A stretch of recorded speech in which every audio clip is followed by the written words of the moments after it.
കൃഷ്ണമാചാരിക്കെതിരെ പരാതി ലഭിച്ചിരുന്നു എന്ന് ബിനാലെ ചെയർമാൻ വി വേണു സ്ഥിരീകരിച്ചു.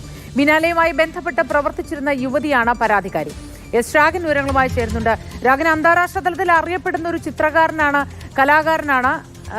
വളരെ വിശ്വസിച്ച് ഈ ബിനാലെ ഏൽപ്പിച്ചിരുന്ന ഒരു വ്യക്തിയാണ്. നമുക്കറിയാം, തുടക്കം മുതൽ മുസ്ലിം ബിനാലെയുടെ സംഘാടകരിൽ ഒരാൾ, അതിന്റെ മുഴുവൻ തലപ്പത്തിരിക്കുന്ന ഒരാൾ എന്നുള്ള നിലയിൽ അറിയപ്പെട്ടിരുന്നതാണ്. പെട്ടെന്നൊരിക്കൽ രാജി എന്ന് പറയുമ്പോൾ അതിന്റെ കാരണം എന്ത് എന്ന് എല്ലാവരും അന്വേഷിച്ചുകൊണ്ടിരുന്നതാണ്. ഇപ്പോഴിതാ ഈ കാരണം വ്യക്തമായിരിക്കുന്നു. എന്താണ് പറയുന്നത്? നമുക്ക് ലഭ്യമാകുന്ന വിവരങ്ങൾ എന്ത്?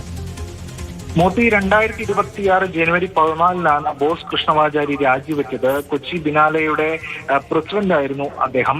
വ്യക്തിപരമായിട്ടുള്ള കാരണങ്ങളാണ് രാജി എന്നാണ് അന്ന് പുറത്തു വന്ന വിവരവും, അല്ലെങ്കിൽ അതുമായി ബന്ധപ്പെട്ട കാര്യങ്ങൾ വിശദീകരിക്കുകയും ചെയ്തിരുന്നത്. എന്നാൽ ഇപ്പോൾ ലഭ്യമാകുന്ന വിവരങ്ങൾ അനുസരിച്ച് ഈ കൊച്ചി ബിനാലെ ഫൗണ്ടേഷൻ പ്രസിഡന്റ് സ്ഥാനത്ത് നിന്ന് ബോസ് കൃഷ്ണമാചാരി രാജിവെച്ചത് ലൈംഗിക ആരോപണത്തെ തുടർന്ന് എന്ന വിവരമാണ് പുറത്തേക്ക് വരുന്നത്. അത് ബിനാലെ ചെയർമാനായിട്ടുള്ള വി വേണു തന്നെ ഇക്കാര്യം സ്ഥിരീകരിക്കുകയാണ്. ജനുവരി 3 ഇത് സംബന്ധിച്ചുള്ള പരാതി ലഭിക്കുന്നത്. രാജിവെക്കുന്നത് ജനുവരി 14. അങ്ങനെ പരാതി ലഭിച്ചപ്പോൾ ഈ ബിനാലെ ഫൗണ്ടേഷൻ ICCക്ക്, ഇന്റേണൽ കംപ്ലൈന്റ് കമ്മിറ്റിക്ക് അത് കൈമാറുകയും ചെയ്തിരുന്നു. അതുമായി ബന്ധപ്പെട്ട പരിശോധനയും ഒക്കെ നടത്തുകയും ഉണ്ടായി. മാത്രമല്ല, ഇങ്ങനെ ഒരു പരാതി ലഭിച്ചു കഴിഞ്ഞാൽ സാധാരണഗതിയിൽ അതുമായി ബന്ധപ്പെട്ട സ്ഥലത്ത് പ്രവർത്തിക്കാൻ കഴിയില്ല. അക്കാര്യങ്ങളും ഇപ്പോൾ അറിയിച്ചു ബിനാലെ ഫൗണ്ടേഷൻ എന്നതാണ് വ്യക്തമാകുന്നത്. ഇതിന്റെ അടിസ്ഥാനത്തിൽ കൂടിയാണ് രാജി, ഈ പരാതിയുടെ അടിസ്ഥാനത്തിൽ കൂടിയാണ് രാജി എന്നതാണ് ഇപ്പോൾ ബിനാലെ ഫൗണ്ടേഷന്റെ ചെയർമാൻ കൂടി വ്യക്തമാക്കുന്നത്. മാത്രമല്ല, ഇതുമായി ബന്ധപ്പെട്ടുകൊണ്ട് ഈ ഡിസംബർ അവസാനമാണ് ഈ സംഭവം ഉണ്ടാകുന്നത്, ഈ പരാതിക്ക് അടിസ്ഥാനമായിട്ടുള്ള സംഭവം ഉണ്ടാകുന്നത് എന്ന വിവരം കൂടി ഇപ്പോൾ പുറത്തേക്ക് വരുന്നുണ്ട്. 2012 ആദ്യ ബിനാലയിലെ സഹ ക്യൂറേറ്റർ ഒക്കെ ആയിരുന്നു ഈ കൃഷ്ണമാചാരി.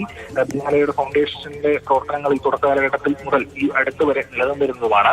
എന്തായാലും ഇപ്പോൾ ഇത്തരം ഒരു ലൈംഗിക അതിക്രമ പരാതി ഇതുമായി ബന്ധപ്പെട്ട് ഈ പരാതി ഇനി ഇവർ കൈവശം വയ്ക്കുകയും ഫൗണ്ടേഷന്റെ നിയമങ്ങൾ അനുസരിച്ച് അത് കൈകാര്യം ചെയ്യുകയും മാത്രമേ ഉള്ളൂ, അതോ പോലീസിന് ഈ പരാതി കൈമാറുമോ?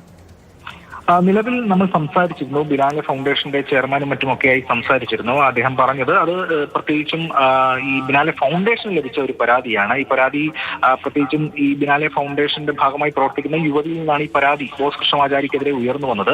അത് ഇന്റേണൽ കംപ്ലൈന്റ്സ് കമ്മിറ്റിയുണ്ട്, അവർക്ക് കൈമാറുകയും അതിന്റെ അടിസ്ഥാനത്തിൽ നടപടികൾ സ്വീകരിച്ചു വരികയുമാണ്. അതിന്റെ നടപടികളും മറ്റു കാര്യങ്ങളും ഒക്കെ കോൺഫിഡൻഷ്യലാണ് എന്ന ഒരു വിവരമാണ് പങ്കുവച്ചിരിക്കുന്നത്. മറ്റ് തരത്തിൽ പരാതി ലഭിച്ചതായി ഈ ഘട്ടത്തിൽ വിവരം ലഭിക്കുന്നില്ല.